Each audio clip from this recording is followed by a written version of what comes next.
ব্যবসা একদম মন্দা চলছে। কাজের ক্ষেত্রেও কোনো প্রমোশন নেই, কোনো উন্নতি নেই, খালি বাধা আর বাধা।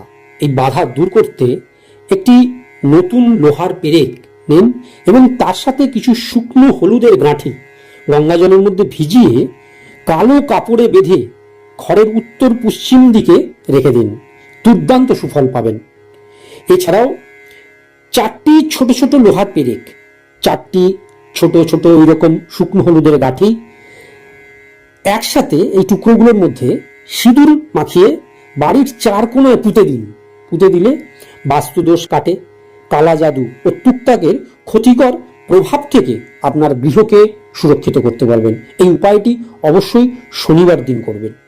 এছাড়াও একটি লোহার পেরেক ও শুকনো হলুদ একসাথে কালো কাপড়ে বেঁধে যদি বাড়ির মূল যে প্রবেশদ্বার সেইখানে টাঙিয়ে রাখতে পারেন, ডান দিকে টাঙিয়ে রাখবেন, তাহলে দেখবেন কুনজর দোষ থেকে মুক্তি মেলে অশুভ শক্তি বাড়িতে আর প্রবেশ করতে পারে না।